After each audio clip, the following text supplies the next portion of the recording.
God damn it.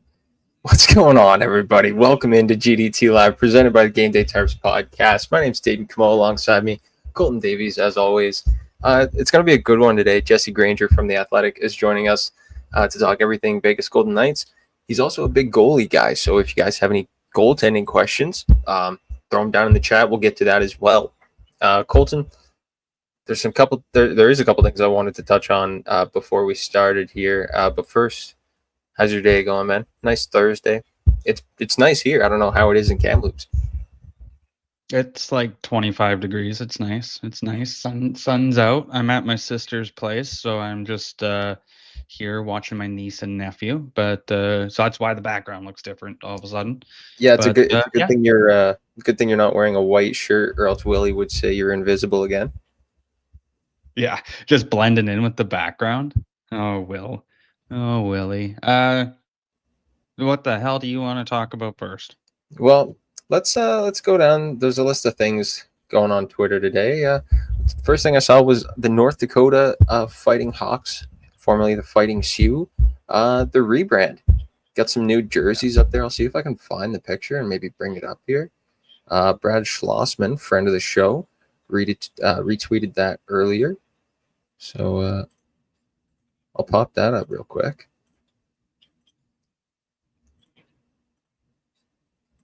What do you think of those? Those are pretty. Let me see if I can actually go on the picture. Those good. Yeah, those look sick. I like it. Yeah, they look good. I'm wondering if that means they're like the comment says there with the Fighting Sioux. Are they dropping the Fighting Hawks name? They're going back to the Fighting Sioux. That would be kind of sick. I don't know. Pay some homage to the former teams there. That would be pretty cool. I've always liked North Dakota. Obviously, it's a good program. Bringing back the old like cross body lettering. I think that's a really cool logo, and all the logos are word mark logos. So that's pretty cool all in itself. What are your thoughts on the jersey? I know you like jerseys. We all are pretty big jersey heads. Yeah, I think it looks good. I like the green one. I think it looks sick. I like the black one too. I think it looks good. I like the no DAC going down the side. I think that's a pretty cool way to do it. I think with them it's like you can't beat the original North Dakota jersey, like the Fighting Sioux jersey. You can't beat that, the one that Taves wore, and you just can't beat that jersey, I don't think. But for a rebrand, I think it looks good. What do you think? I like it. There's obviously no complaints on my end here.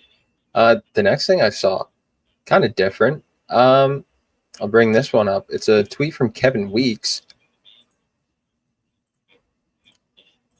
And he said that it says right here, the NHL and Serie A, which is an Italian soccer league, if you guys don't know that, are going to be collabing, possibly on some outdoor games in the future and stuff like that. So that's interesting. Didn't think that would ever come to fruition. Definitely not under the Bettman era, but we'll see what happens there. That's interesting. What are your thoughts on that, Colton? Hockey and soccer combining? Not combining, but like a little collab. It's just about growing the game more, I think, and just trying to get that global reach, right? I think that's the important part about it. Yeah, I mean, good for the NHL. Good for this. I think it's cool. Get some more fans out in Italy. Maybe you'll see a global series challenge game over there. Because what are they going to Germany this year? I can't remember where they're going. I think it's Germany. Yeah, didn't we talk about this the other day? I think it was Pittsburgh and another team that's going to Germany. Yeah. So, nonetheless, like I think it's cool to see the game kind of grow in a different direction. But speaking of growing the game and stuff, the under 17 camp is kind of going on. Stephen Ellis, friend of the show. Hold on 1 sec. Pittsburgh and Nashville in Stockholm, Sweden, actually. Oh, okay. Yeah, so not Germany. Yeah. Avicii Arena in Stockholm, Sweden. Gotcha. Hey, shout out Avicii. Rest in peace. Also, I guess shout out. No, but since we're on that note, sorry, we're going on tangents, but like since you said shout out to Avicii, uh, rest in peace, Hulk Hogan True. And Ozzy. Can't forget and Ozzy. Ozzy. That was yesterday, Goat. and it's The not even absolute goat. Friday. Oh my goodness. Yeah. So what were you going to bring up with Sad. that the U17 No. camp or the U18s? It's the U17. Then I read a Matic wrong article. Schultz looks good. Steven was kind of putting out some tweets here and there yesterday. First time watching Matic Schultz play. Great hockey player, of course. Went first overall to the Regina Pats. He'll be playing in the WHL this year. A couple other guys that he had circled was Jocko Wisilik. Jocko Wisick? Is that actually what it is? I think it's Wisick. So I think it's I don't know. I think James Scantlebury, another one. The dog just came into the room. That was interesting. Scantlebury is a decent player. I just want to note Scantlebury at the Quebec League draft. I think I touched on this a couple weeks ago, but at the Q draft, the Quebec Ramparts traded up a number of assets. They traded up to get that pick. I think it was the 4th or 5th pick, and they took Scantlebury, who was at the time he was training with the Chicago Steel in the USHL. So everyone was kind of confused by the pick, just kind of like, what's going on there? Is Scantlebury actually committing to the Q? Is he going to go play USHL? Still not 100% sure about that, but I guess we'll see soon. Yeah, I think he had a lot of NCAA offers, I believe, right? So it'll be interesting to see what kind of happens there. And speaking of like that whole NCAA thing, Steven talked about how there's a lot more NCAA scouts at these types of events now. Now that the doors are kind of wide open in a sense for players to go a different development route, NCAA schools are now just kind of coming to all these events and trying to recruit players. And I think that's cool. Like, somebody replied to his tweet and said that Alexei Joseph was going to get like 200 NCAA D1 offers. And it's just like, he's going to get a lot, man. Like, he's going to get a lot. Maddox Schultz is there 200 NCAA D1 Augie schools? No, of course not. But, Maddox Schultz is going to get at least 30 offers. Like, these guys are all super talented, and it just opens the doors so much for these guys in terms of development and where they can go. And I think it's cool. So yeah, I think this under 17 camp, the score the other night yesterday was like 15-4 in one of the games. So yeah. It's a little bit crazy, but these guys are getting ready for the Hlinka Gretzky, and I think it's going to be cool to see what kind of happens. And the U.S. has their team as well. We've seen that the Americans have kind of put together their roster. So there's a lot of camps kind of undergoing here. World Junior Summer Showcase is kicking off here in a few weeks, I believe, as well. So we've got some hockey kind of coming back here. It's fun stuff. Yeah, definitely. I mean, before we kick it off, Jesse just joined us backstage, but Josh Lawrence, friend of the show, just joined us earlier this week. We rolled his interview on Monday. He told us that today, Thursday, he's going to be leaving for the KHL, spending the next season at HC Togliatti, or Lada Togliatti. So congrats to him and his brother Tynan, going to be leaving today as well for the Hlinka Gretzky camp. So the Lawrence family, congrats to them. And I guess William Dufour as well, joining Josh, a couple of former Memorial Cup champions with the St. John Sea Dogs, going off to Russia in the KHL. But one more thing. If there's any ball fans out there up here in Canada, we've only got one, and they're fighting for the American League, the top spot in the American League tonight against the Detroit Tigers. So that'll be fun. We've got a nice day full of sports, lots to talk about. But now we're going to go talk to Jesse Granger of The Athletic.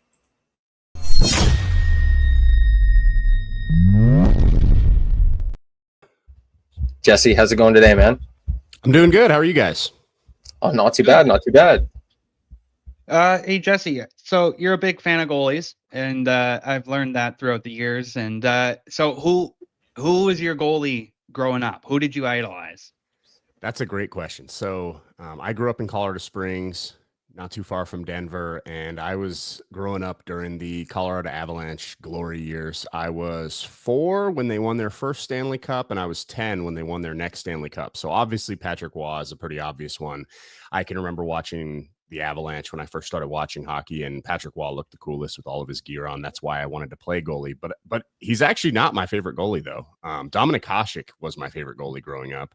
And it was because when I first started playing goalie, I was just playing street hockey and I didn't like have the money for all the gear. So I'm just piecing together, like I'm wearing a baseball glove on one hand. I've got like just stuff that I found at Goodwill to play goalie. And I didn't have a goalie mask, like a real goalie mask. So I just found a skater mask and that's what I was wearing at the time. So that the puck wouldn't hit me in the face. And then I turn on my TV and Dominik Hasek is wearing the same stupid mask that I'm wearing. And I had no idea who he was. I had no idea he's the greatest goalie of all time, but I'm like, hey, that guy wears the cheap mask that I wear. He's my favorite goalie. So started following his career. And I had the heartbreak of the loss in the Cup final to the Stars in double overtime. That was probably the most devastating loss of my childhood sports fandom. So yeah, Hasek and Waugh are my two guys. They're obviously two of the greatest of all time. So not too bad to grow up watching. Touching on goalie mask there for a second, what are your thoughts on Chris Osgood's old mask? It was almost kind of like a player helmet with like a long cape. That was weird. Yeah, that's sort of like that one's almost like a hybrid between what Hasek wore, which is basically just a player skater mask, and then like obviously the new style that they still wear today with the pointy chin. Osgood's was kind of like a good like hybrid between those two. I've never had one of those on. I will say that I feel like that one kind of gives you the best of both worlds because you can see through the chin of the mask. Whereas you can't the modern masks. But yeah, cool look and an iconic look. You see that mask, you immediately think of Chris Osgood, Mike Vernon, a couple other Red Wings guys. Definitely. You touched on Dominik Hasek and Patrick Roy, and those guys were both, I mean, goalies that I immediately went to when I was a kid as well. And when I got to meet Patrick Roy at the Memorial Cup in 2023, I was just starstruck by just him in general. And just getting to kind of chat with him a little bit was super cool. But what is it about the goaltending role that kind of like fascinates you so much? Yeah, I've always been drawn to it. Obviously, like I mentioned, the gear is cool, and almost you talk to any goalie. I did a story a couple years ago where I went to the All-Star game and I talked to a bunch of the NHL goalies, Hellebuck and UC Saros and Jake Ottinger, and you talk to pretty much any goalie in the world, and they're going to tell you that the pads were at least part of what drew them to the position, and just how cool you can look with the customized masks and stuff. But more than that, I just like the control you have over the game. Like, I never played baseball, but if I did, I'd have to be the pitcher because I feel like if I'm standing out there in the outfield, I don't have enough control over what's happening here. If I like when I played football, I played quarterback. When I play hockey, I want to be the goalie. I feel like you have more control over the final score than any player on the ice. If you play well, it doesn't really matter what everyone else does because you can steal the game. Now, that's not to say you can overcome a bad team every single time, but I like that everything's on you. I like that if you're a forward and you make a mistake, it doesn't really show up that much because the defenseman can kind of make up for it. If you're a defenseman, you make a mistake, it doesn't make that much of a difference because the goalie can still make the save. If you make a mistake as the goalie, the puck's in the net, the goal horn's blaring, the crowd's cheering. It's all on you. There is no one to back you up. You are the last line of defense. There's something about that I just really like. Say you weren't the last line of defense, or you were the last line of defense, but it didn't kind of turn out on your side, and the game didn't end up the way you were going. Goaltenders are known to have short memories. How did you in your playing days kind of be like, oh, we got to shut that off and just look to the next one? Yeah, I'm probably not the best example for that. I wouldn't say overlooking goals against was my biggest strength. I broke a lot of sticks. Probably why I never went on to play a super high level. I've played goalie my whole life. I played up to high school. I still play 3 nights a week, just beer league, men's league here in town. But I never really got to a super high level. I did not have the mental strength to kind of ignore things. I would be angry about it. I'd be stewing back there. Then you try harder and it just makes it worse. It's not easy. It's not. That is one of, I talk to goalies about it. That's probably, when you talk to NHL goalies, that's probably their favorite thing to talk about in terms of is the mental aspect of the position and how hard it is, because all these guys are so athletic. They're so gifted physically. The difference between Connor Hellebuck or Igor Shesterkin, the best goalie in the league, and the worst backup in the NHL. So the 64th best goalie in the NHL. The difference between those two athletically and physically, minuscule, very small. To me, the biggest difference in what separates the best goalies is the mental strength to be able to overcome those things. And probably more important than that is the ability to read the play in front of you and diagnose what's happening and correctly predict what is going to happen on that play and where the shot's going to come from. And that's where a guy like Connor Hellebuck really shines. So I really do think that the mental, what's between the ears is what separates great goalies from the rest. Who's one goalie that you find in the league that is just criminally underrated? Probably Sam Montembeault in Montreal. I think that guy doesn't get enough credit. You look at his normal stats, like the stats that the casual fans look at: win-loss record, save percentage, goals against average. None of them really stand out. They're not that impressive. He has played behind a team that has been kind of rebuilding. They got a lot of young players. They don't play the best defense. They can score some goals, but the structure's not there. They give up a lot of high danger chances. So therefore, his stats aren't going to look great. But when you look at the underlying numbers, to me, my favorite stat for goalies, I still don't think it's great. We're still trying to get better in terms of quantifying goaltending. But to me, the best stat we currently have is goals saved above expected.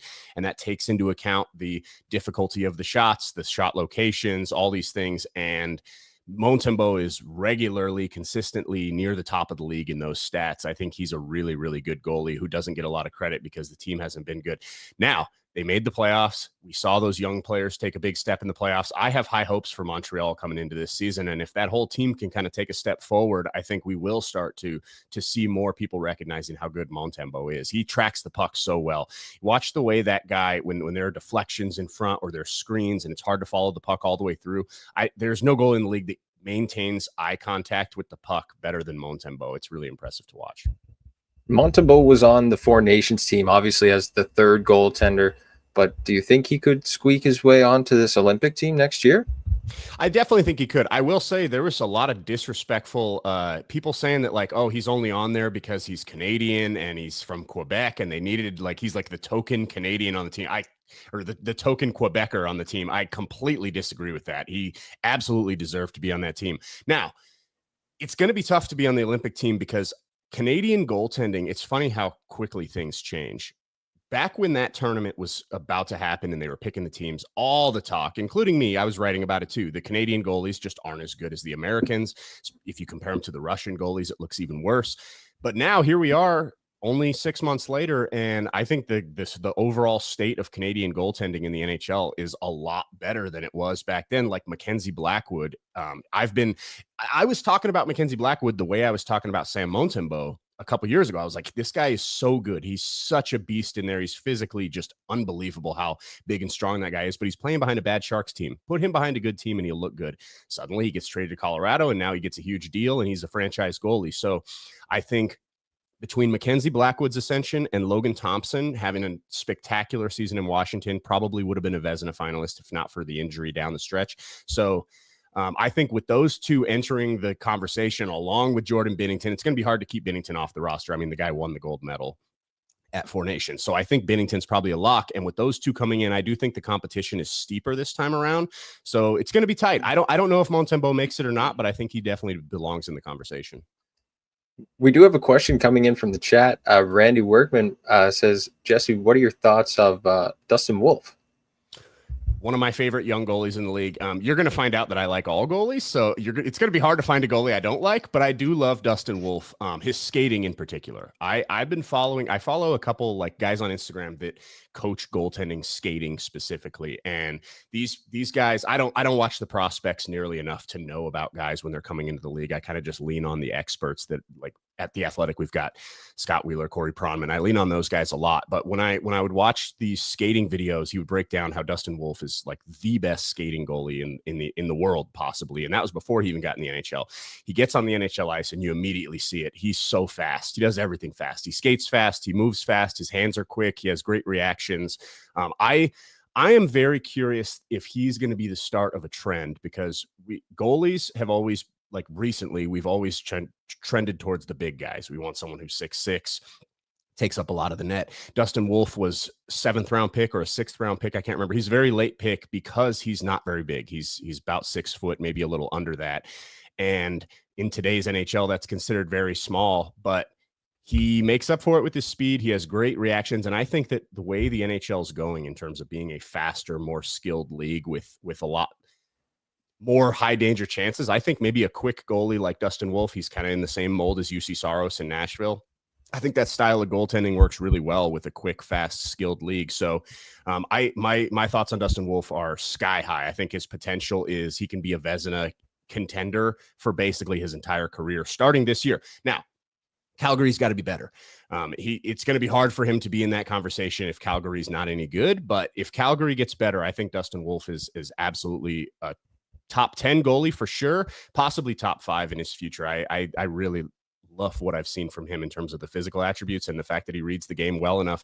Every level he's been at, he's been outstanding. I think it's time to stop doubting him because he's not 6 foot. Definitely. And we saw another under 6 foot goaltender get drafted this year, Jack Ivankovic. He could possibly hop on that trend. You never know. Jack, he was a good goalie at the World Juniors for Canada, and he kept going. For sure. Yeah. And like I said, I don't know much about him. I've seen some highlights. He looks quick. Another guy that I'm super excited about this year is in Columbus. He's been kind of buried on the depth chart, but now they made some room for him. Jet Greaves is a young goalie that maybe not a lot of like casual fans and not a lot of eyeballs on Columbus. They haven't been good enough. They obviously made that run at the end of the year, but he wasn't playing. They traded Daniil Tarasov to Florida, give him another chance. It wasn't really working out for him. He was a higher pick that was kind of given preference over Jet Greaves just because of that draft capital spent on him. Now that he's out of the way, I expect Jet Greaves to be the number 2 behind Elvis Merzlikins, but only for a little while. I think he's going to be the Blue Jackets starter before the end of the year. I expect Jet Greaves to take Merzlikins' job as the starter there. He's another kind of undersized goalie, but man, he's athletic. His feet are super quick. I like watching him play. I think he's going to surprise some people this year. If Vegas was to go big game goalie hunting, who's a goalie you would want from within the league? It's so tough to go big game goalie hunting because once a team gets a top 10 guy, they just won't let him go. Like the only way you can do it is like New Jersey found a perfect way to get Jacob Markstrom. And I loved that move last summer to go get him.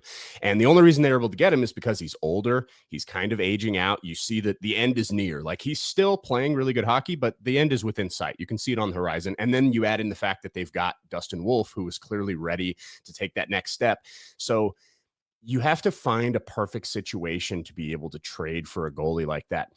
The only one that comes to mind that could possibly be had, and they just signed him to a super long-term extension, but if Nashville gets off to a horrible start again, 2 years in a row of bad hockey for a team with expectations, I could see them possibly thinking, now, Vegas doesn't have the cap space to fit UC Saros, but I'm just thinking of a goalie who's in that upper echelon. I think UC Saros' numbers weren't great last year, but if you break the season into segments, he was amazing for the first couple months. The team in front of him was just so bad. And then eventually he kind of wore down, and he's not a big goalie. So if they're just pucks flying at the net, eventually some of them are going to find the net. I could see him possibly becoming available. And if he did become available, I feel like half the league the GMs are going to be on the phone to try to get him. He's an amazing goalie. Other than that, I mean, you look at these top guys, they're all pretty much locked in with their teams. Maybe Ilya Sorokin. I think he's very underrated because the Islanders haven't been as good, and he had that one season where he almost won the Vezina, and now it's kind of calmed down since then. I think he's still a really, really good goalie. And if you talk to like goalie coaches, guys in the know, they still have very high regard for Ilya Sorokin. So those are probably the only two. Like Shesterkin, well, yeah, I think Shesterkin might be the best goalie in the league, but the Rangers aren't trading him. Hellebuck, Vasilevsky, these guys are the cream of the crop, but there's no way their team is going to let them go. So it's going to be hard to try to pry one of those guys away. We have another question from the chat here from Big Willie Styles, and he took my question, but he wants to know what your favorite goalie mask is. Of all time, probably Curtis Joseph, just because it's so iconic. And I do a goalie mask power rankings every year at the Athletic, where me and Sean Gentili and Shayna Goldman, we kind of put all our votes, and then we average it out, and we pick 1 through 32. I pick one mask off of every team, and we do 1 through 32. But And I love the creativity that we have in the masks today. And these painters are doing incredible things. But the one thing I don't like about the current masks we see is they switch them up too much. Like to me, a goalie needs to have a look, and you can change details in it. Vasilevsky does this very well, actually. He's got the lion on top, and then he'll change small things around it. But when you see the mask, you think Andre Vasilevsky. And to me, there's no goalie ever all time that you see a mask and immediately think of him as much as Curtis Joseph with the raging dog with the teeth around the cage. It's just such an iconic look. And like, that's kind of my era too. That's probably a little bit of nostalgia, me growing up in the 90s. Curtis Joseph's mask was the one that Felix Potvin was another good one from that era that kind of kept the same design going. But yeah, I like a mask that a goalie wears for his entire career. And like, whether it was the red dog in Detroit, it was the blue dog in Toronto, it was all that same look. And I just love Curtis Joseph's mask. You can't go wrong with Cujo. That's such an iconic mask. And one goalie that I think about often too, like one mask that I liked was Mika Kiprasov's. So I always thought his was pretty cool and what he had going. But as we kind of transition our talk now into a little bit of Vegas stuff, what do you make of Mitch Marner coming to Vegas? Like, that is monumental, obviously, but what do you make of it? And the departure of Nick Waugh, a player who, of course, won a Stanley Cup and had played a pivotal role with the franchise. Yeah, for sure. It's hard to criticize the Marner signing. I mean, the Golden Knights last year, their biggest need going into this offseason, without a doubt, like it was the unquestioned biggest need that everyone knew, and it was scoring on the wing. This team had a phenomenal defense. They're one of the strongest up the middle in terms of centers of any team in the league, but they didn't really have a lot on the wing outside of Mark Stone. And they needed to add, I mean, they ended the season on a 127-minute goalless drought against Edmonton. They got shut out 2 games in a row, plus a little from the other one. And they just needed to add some scoring punch. And all of a sudden, a 100-point winger is available in free agency. So, of course, the Golden Knights don't mess around. When they have a target, they go and get him. They pretty much get their guy every time. They're super aggressive in terms of, like, they could have had him for nothing, but they decided to trade Nick Waugh to make sure they got him before he hit the open market, and had a bunch of other teams in his ear offering him deals. So, perfect fit. I will say this team still doesn't have shooters. Mitch Marner is not a shooter. He's a pass first guy. He's a playmaker, very similar to Eichel. So I will say that this team still does need guys to put the puck in the net. But in terms of passing, this might be the best passing forward group in the entire NHL. They are phenomenal, and they add one of the best passers in the league in Mitch Marner. So I love the addition. I think he's going to be a great fit. I think some of the pressure being off of him, not being in his hometown, being the Leafs savior, I think coming to a team where you've got multiple guys that are former captains. You've got a team full of players that won a Stanley Cup a couple years ago. You can just play hockey. You don't have to be the savior. You don't have to be the hometown hero. You can just play hockey. I think that's going to be good for him. In terms of losing Nick Waugh, like you said, he was a big piece of the Cup final team. He is a very good fourth line center. I think he's a third line center on most teams. He was an elite fourth line center for the Golden Knights, but they had to shed some cap space to in order to fit Mitch Marner. So to me, if you're going to shed cap space, doing it from a position of strength is the best move for them, because they're still, even without Waugh, they're still stacked at center with Jack Eichel up front, Tomas Hertl, who had a good season. William Karlsson is, I mean, if you consider him the 3C, he's the best 3C in the NHL. And then Waugh leaves a void there on the fourth line, but they get Colton Sissons from Nashville, who's a very dependable fourth line center. And they still have Brett Howden, who is also a center, and he's been playing on the wing mostly because they had too many centers. But I don't think the downgrade from Waugh to Sissons or Howden is that big of a difference. I think they're both very capable of filling that role. So if you're going to lose some space, it sucks to lose Nick Waugh, but if you're going to lose something, I think he's the guy that they can kind of fill in the easiest. Yeah, absolutely. Sorry, Colton. Going back to the first days of the Vegas Golden Knights, Jesse, people were saying that hockey doesn't belong in Vegas. That was one of the biggest things going around. And as someone that's covered the team so closely, why can you say that has worked and then that has actually backfired on the people that said that? Yeah, I think people outside of Vegas, if you've never lived in Vegas, it's hard to understand how hungry this city was for a professional sports team of its own. This city is obviously one of the most famous cities in the world. You can't go anywhere on earth and people don't know what Las Vegas is, but there's nothing to represent the people in Vegas. Like the people that have lived here their whole lives, the natives, they like the strip is not for you. It's for the visitors. So you've never had anything that represents your city other than the strip. So I think that, and then there have been so many failed attempts. Like people had promised that they were going to bring a team here and there was going to be a stadium plan, but then it always falls through every time. It had always fallen through. And it felt like there was a time when it looked like the Sacramento Kings might move here. When a casino owner had owned the Kings, but then that didn't end up happening. They got the brand new arena in Sacramento. But anyways, there have been so many times when people felt like they were going to get a team.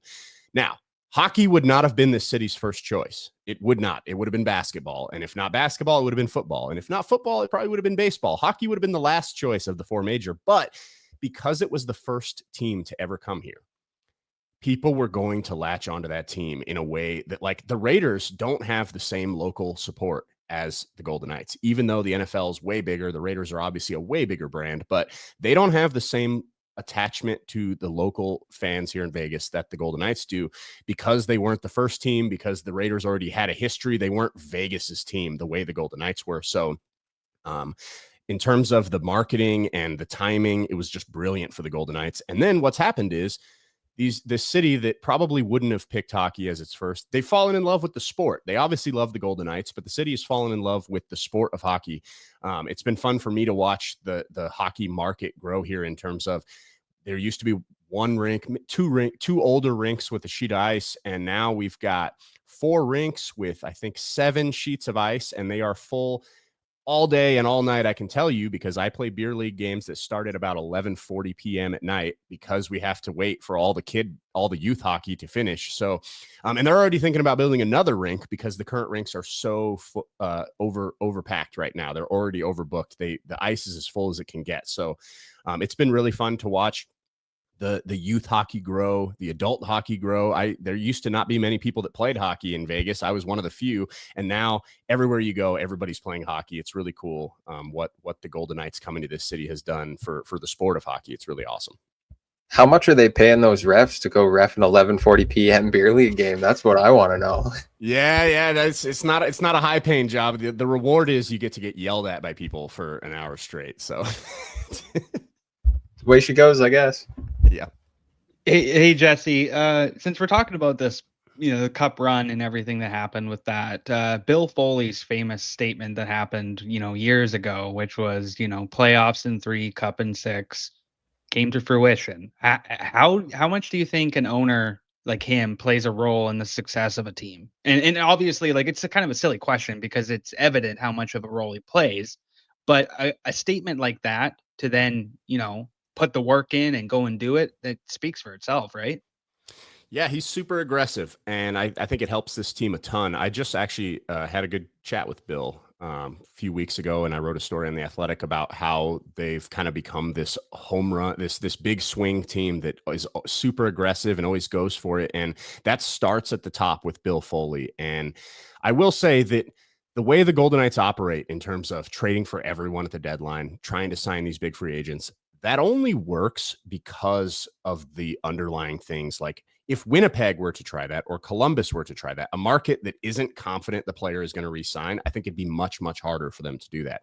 The fact that the city of Vegas is an attractive spot, the weather is great during the winter when these players are in there. When in the summer, they get to go back to Canada and the weather's beautiful and they don't care. So that it doesn't really matter. But during the winter, when they're stuck in their city that they play in, the weather in Vegas is beautiful. The golf courses are open year round. And these hockey players, if they're not on the ice, they are on the golf course. That's what they love to do.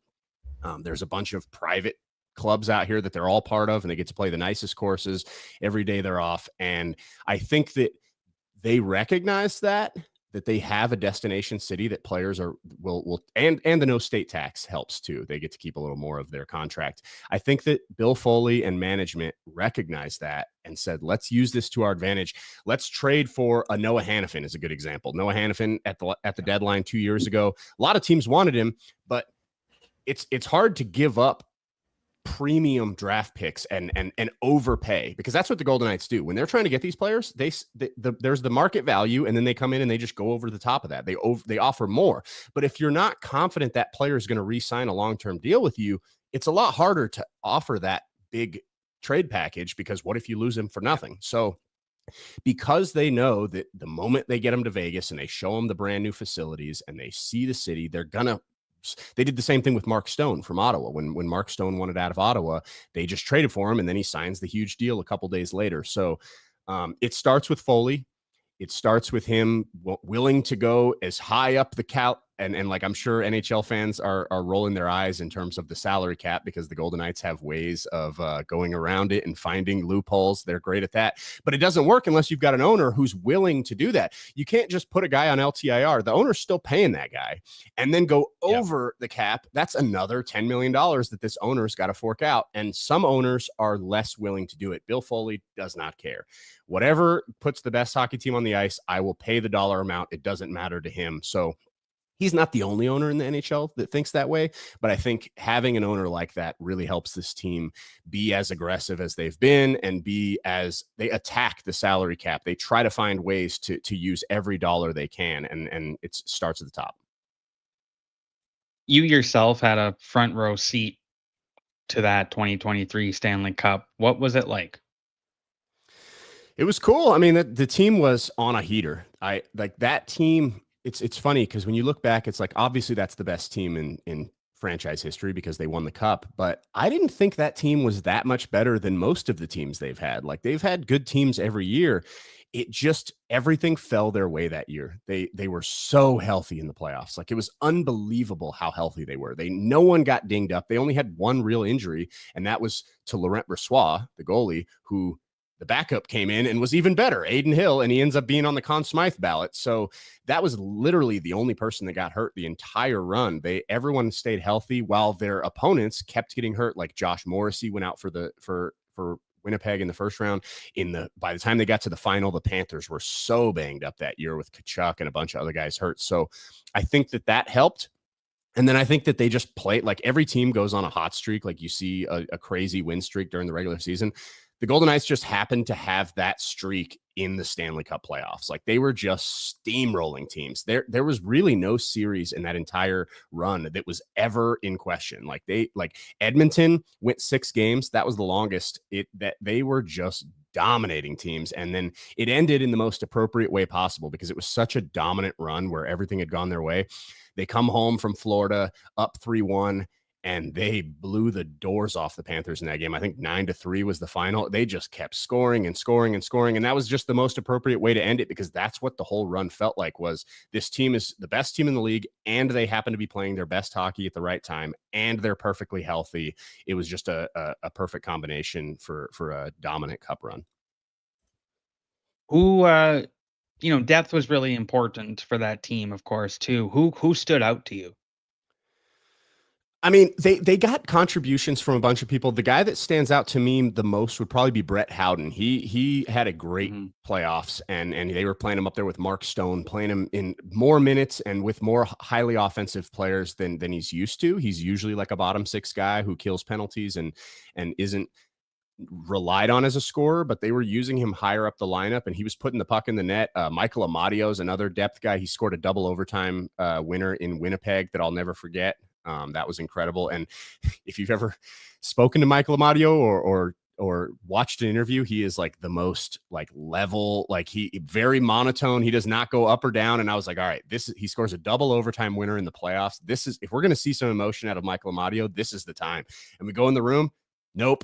Like, you wouldn't know that he might as well have just like came off the couch watching TV. Like, you'd never know. He is just such a just level-headed, calm person. And yeah, I'll never forget that. Yeah, they got contributions up and down the lineup, but Howden and Amadio stand out to me. Looking ahead to this offseason, we've touched a lot on the past, but going ahead, Vegas, you say they put a good team up most years, and every year since the Cup run, they've had pretty decent teams. What can they do this year to kind of reestablish themselves as top contenders? Yeah, it's going to be tough. I am skeptical.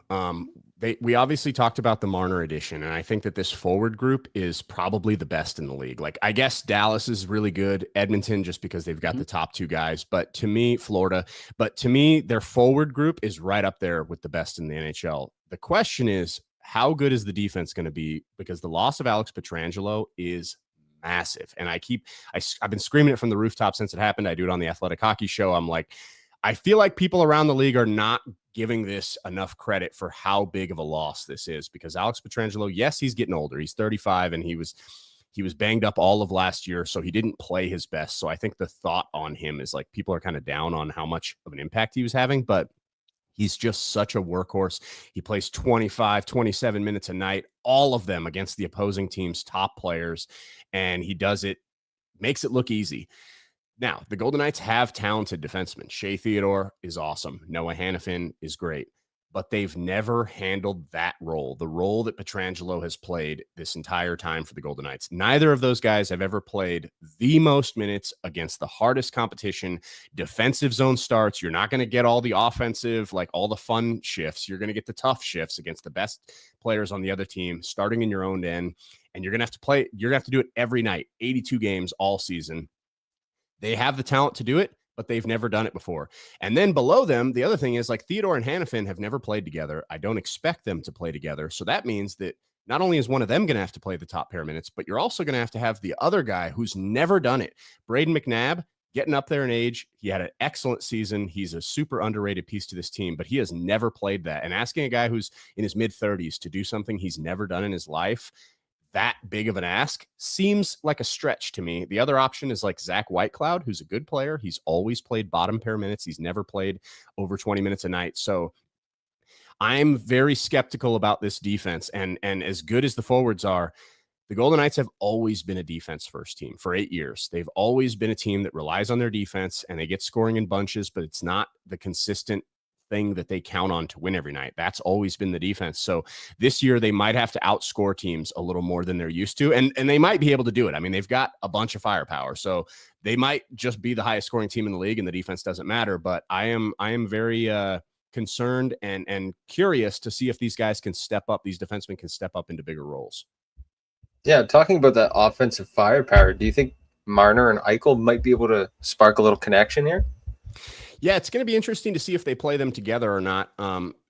Someone asked Kelly McCrimmon, General Manager Kelly McCrimmon, on the press conference where he announced Marner about Eichel and Marner together, and he joked, well, someone's going to have to shoot the puck. And it's half joking, but it is half serious. Like, neither of those guys like to shoot it. And Eichel has a spectacular shot. I don't know why he doesn't shoot it more. His release is so tricky. He doesn't like, he stands so tall when he skates. He doesn't dip his shoulder to kind of like tell the goalie that he's shooting. He just kind of whips it. It's such a tricky release. I know every time he's coming down the wing and the goalie, he passes the puck, the opposing goalie's got to be like thanking his lucky stars, like anything but shoot. And we hear Bruce Cassidy all the time saying Eichel needs to shoot more. We've heard Kelly McCrimmon say he needs to shoot more, but he doesn't, because that's not his nature. His nature is a playmaker. He just doesn't look for his own shot. Maybe that'll change. Maybe he's going to work all summer on being more of a shooter. But if Marner and Eichel are on the same line and that happens consistently for most of the year, I would say bet the over for the goals for whoever the third guy on that line is, whether it's Ivan Barbashev or Pavel Dorofeev. That guy is going to score a bunch of goals, because just skate to the front of the net, the puck will find you, and then you just have to put it in, because Eichel and Marner are such good playmakers. So I don't know if they'll play together at 5-on-5. They'll definitely be together on the top power play unit, so we're going to see them together plenty regardless. But we'll see how Bruce Cassidy decides to roll them out when camp opens here in a few weeks. Over or under 105 points for Marner? I'll go under. The Golden Knights have never had a 100-point player. And this is a team that they don't rely on their top guns the way like a Toronto does, the way Edmonton does, the way Colorado does. There's a reason this team has never had a 100-point player, despite being a great team pretty much for 8 straight years. They play their bottom players more minutes. They like to roll their lines, and I don't expect that to change with Bruce Cassidy still behind the bench. So I think Marner's numbers just on the surface will probably go down a bit. Even Eichel was putting up more prolific numbers in Buffalo before he came to Vegas. Now, last year he was amazing and kind of broke those records, but I don't expect Marner to put up bigger numbers than he did in Toronto. I think it'll probably go down, but he might still be an overall better player. Back to goalies just for a quick second. So Aiden Hill, Akira Schmid, what do you make of that tandem? Yeah, it's going to be very interesting. I expected the Golden Knights to add a veteran backup. They obviously lost Ilya Samsonov to free agency. He was the backup for pretty much all of last season. So Aiden Hill is a very good starting goalie. I think he's above average starting goalie. He had never played 50 starts up until last season, and then he finally did it. And he had been injury riddled for most of his career, and he hadn't been able to kind of handle that workload. He changed some things in his training over the summer and had a great season, and he was more durable than he's ever been. But I still don't think you want to lean on that guy too heavily. Like you don't want to overplay Aiden Hill because of his history. And I don't know if they trust Akira Schmid enough to play him enough to not overplay Aiden Hill. If you look at down the stretch when Samsonov was hurt and Schmid came up from the AHL, they basically did everything they could to not play him. Like they were playing Aiden Hill every night to not play him. So are you all of a sudden going to turn around and now the next year you're going to play this guy 30 games? I'm skeptical that they'll do that. So it's going to be interesting. Do they believe that Schmid took the step? Because Schmid came over in a trade from New Jersey. Everybody remembers him from his playoff series. He got to play with the Devils. He played really well. But when he came over to Vegas in that trade, he played the whole season in the AHL with the Henderson Silver Knights, and he was not good. It was a bad season. Now, that team is bad, so they weren't helping him out. But for his debut year in a new franchise, a new organization, it did not go well for Akira Schmid. He lost the starting job down there to a much younger goalie, Carl Lindbaum. So it was bad. And then they call him up, and now all of a sudden they're going to make him the backup.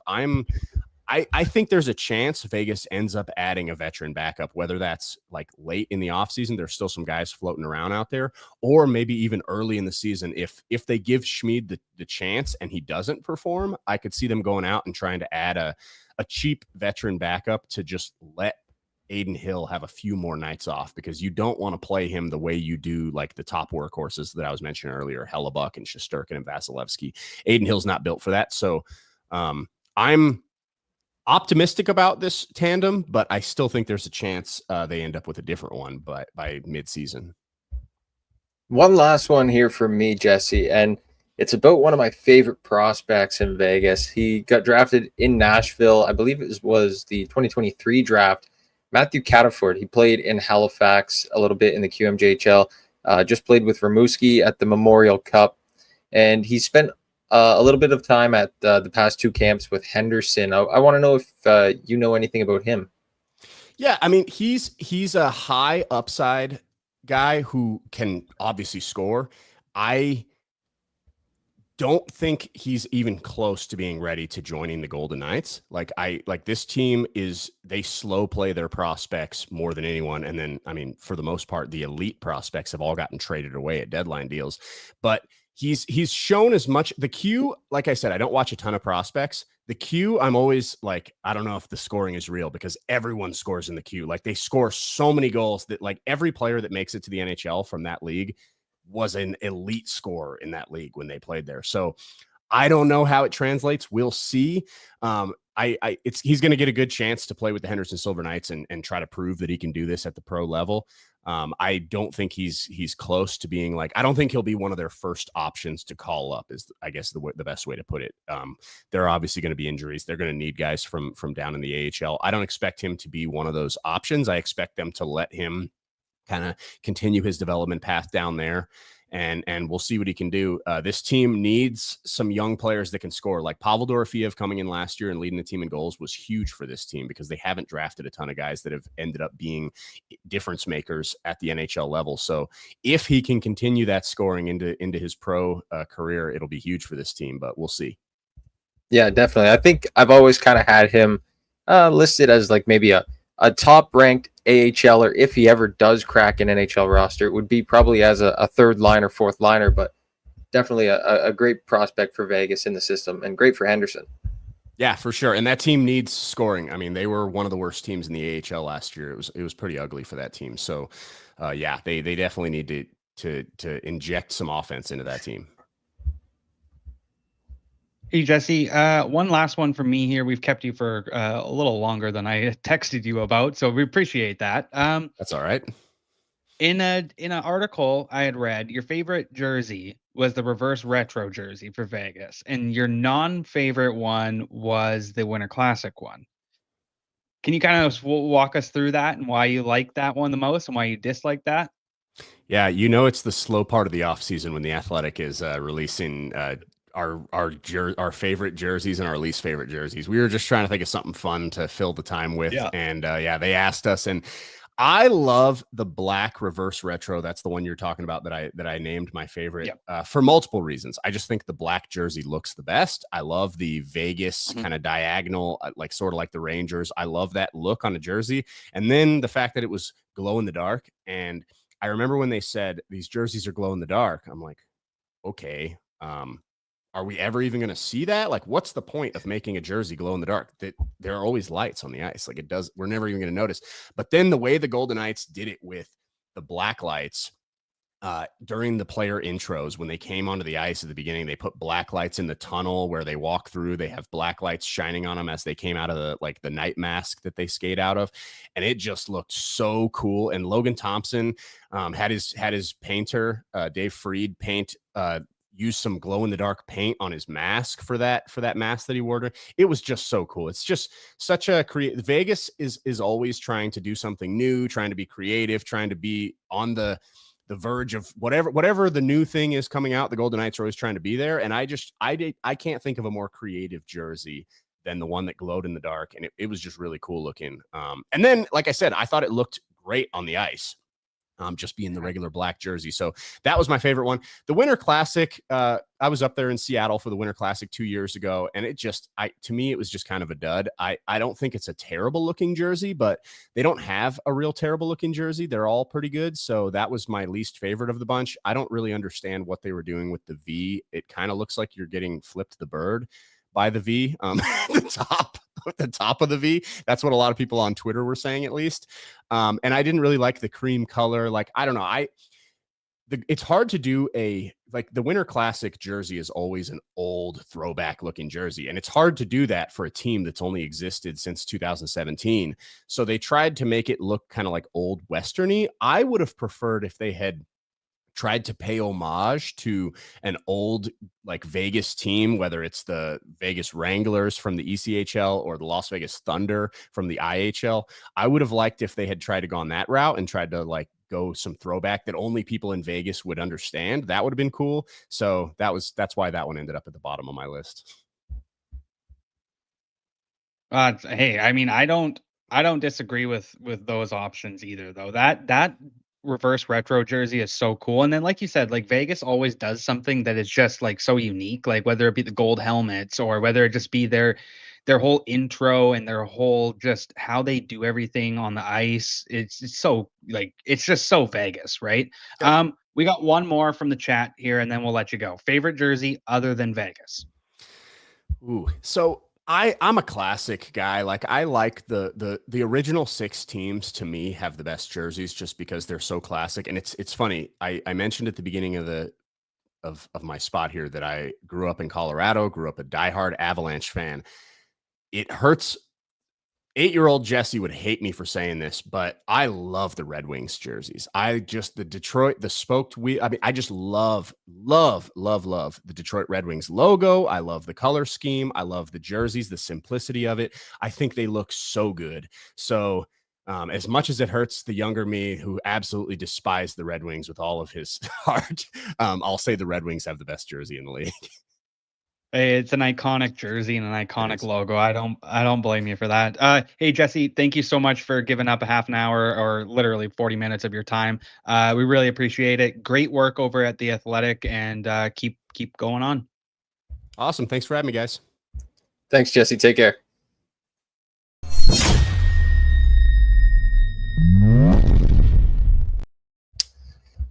Colton. Another great episode on a Thursday. We're going to throw it to a commercial break, and then we'll be right back to wrap up the show. Looking for a new way to quench your thirst? Game Day Tarps is now an official Quench affiliate.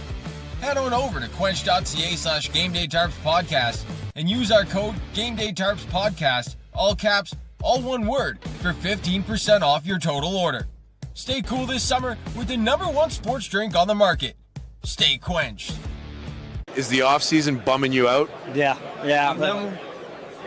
Do you wish you had more hockey content to consume? Yeah. Well, head on over to patreon.com/GameDayTarps and check out all the exclusive content we have to offer. Behind the scenes videos, in-depth analysis, and so much more. Select a membership tier and enjoy the content made only for you.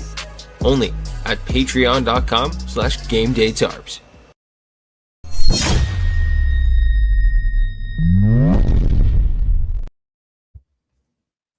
Well, Colton, good episode with Jesse Granger today. There's not much left going on in this week. Like they said, they're in the dog days of summer. That's why they released their jersey rankings at the Athletic. Why we talked about baseball. Hey, everyone loves the Jays, at least in Canada. What are we doing for the rest of the week here? What do we got planned? Tomorrow we have Brantford Bulldogs play-by-play commentator Reed Duthie joining us, and I do believe, but I will not 100% confirm this, but I do believe Jake O'Brien, Seattle Kraken prospect, will also be joining us for a gracious 15 minutes of his time, if not 20 minutes. We will see. Big Willie Styles, obviously a Twins fan, coming in, with his little shit there. But yeah, tomorrow, Reed Duthie, play-by-play broadcaster of the Brantford Bulldogs, and Jake O'Brien is like an 85% thing. But if not, Jake O'Brien will be on next week. So don't worry, we'll get him on. We'll get him on. So looking forward to that. That's about it.